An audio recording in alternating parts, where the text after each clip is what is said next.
Hello, I'm Chef Deme, and welcome to my channel. Thank you for tuning in. If you are a subscriber, thank you for that. If not, consider slamming that button and becoming a member of the Sub Club. Be sure to check out my Discord channel for special content and downloads. The link is in the description below. And without further ado, let's jump into the video.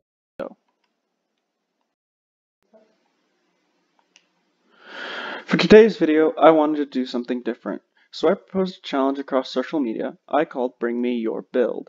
Old and new players alike are to submit to me their worst builds most in need of improvement, and then I would take upon the challenge and attempt to do so.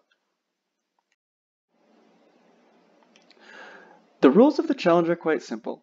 Using photos submitted by another player, I must recreate the original build and then remodel it in a similar block palette to a more finished product. You must be able to tell that the finished product was made from the original build in a side-by-side comparison. The final build must perform in the same capacity as the original. For instance, if it was a villager trading hall, it must be a villager trading hall in the end, so forth and so on. So I'm going to throw up some pictures right now that I got from the first submission.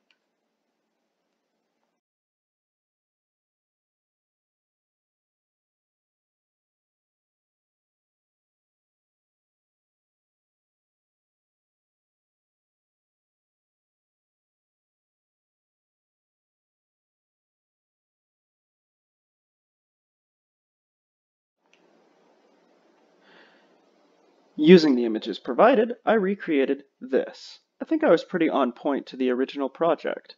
Now, this was described as being a self-contained village.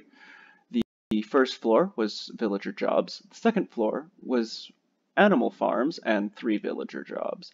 The third floor was for regular plant farms. The fourth floor was storage, and the fifth floor was a personal room for self-use. It was also described that there was 2 iron golems on the bottom floor, 1 on the second floor, and 2 on the top floor as personal bodyguards. Now, I don't know about you, but this sounds very prison castle sweatshop-esque. So, using that, I began the remodel.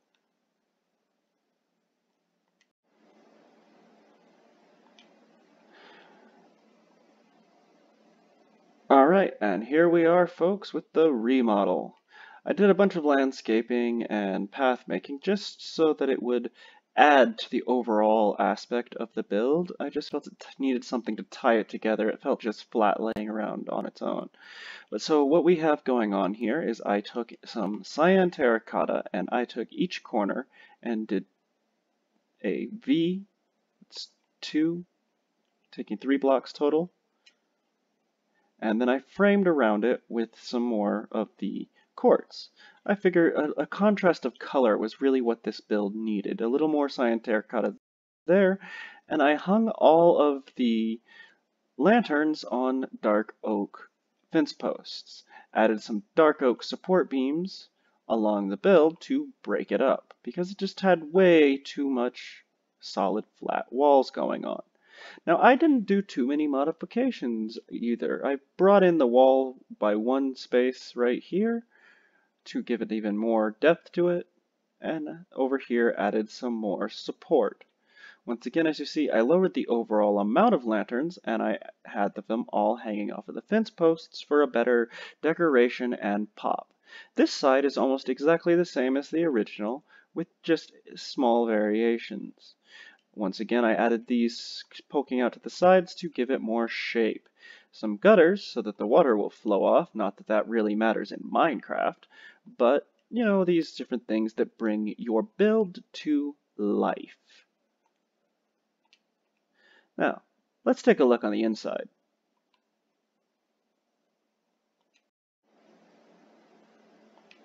So just the layout in the pictures and the description, like I said, made me feel like this was a very prison-esque work camp.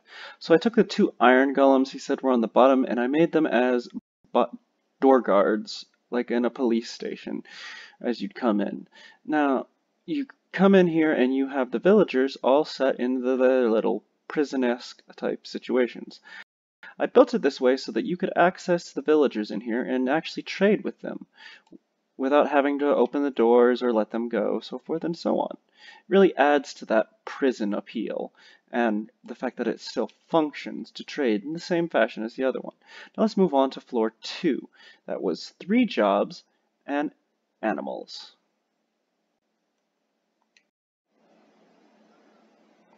So I really felt like this was the special treatment floor, and so I gave these guys some space to move around in.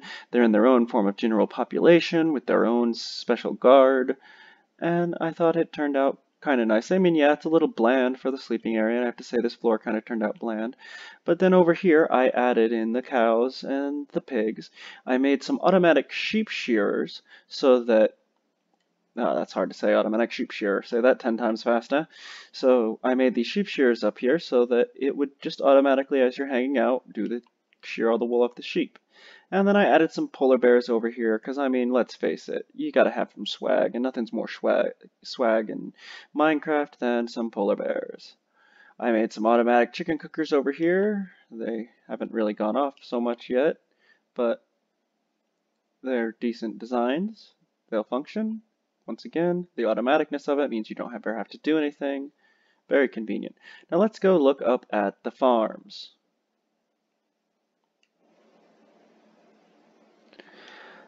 Nothing too fancy or automatic up here. I just kind of recreated the farms that we had going on in there, where there were just the standard village farms.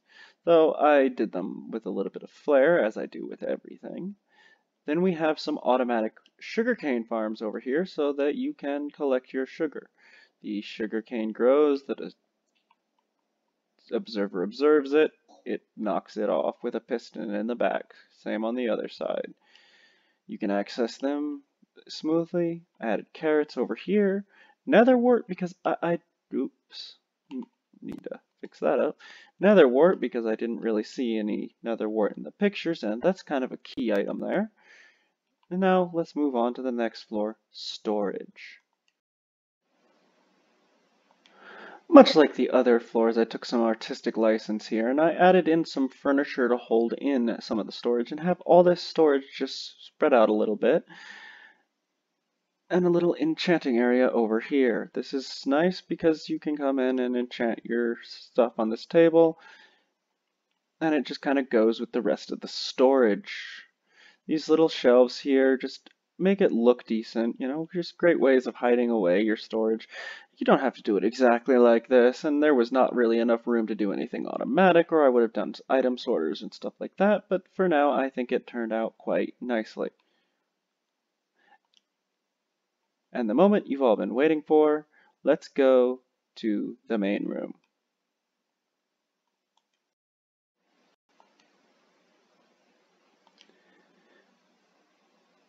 Now, I thought this room would be definitely the most used room, so I thought it needed like a great centerpiece, this actual working throne that you can sit in.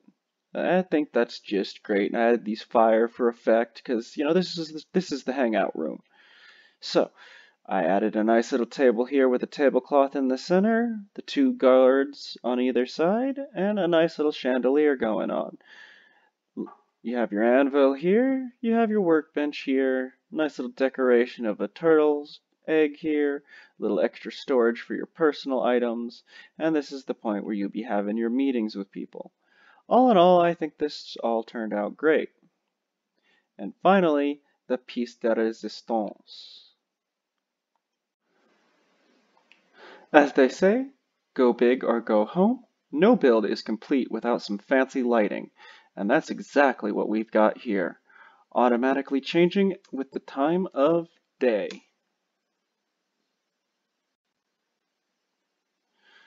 That way you don't have to worry about mobs on your main path. And they fade away in the morning, leaving absolutely no evidence behind. Thanks for watching that video. If you liked it, make sure to hit that like button, and if you really liked it, pound that subscribe button. And until next time, this has been Chef Dime and Chef's Creations.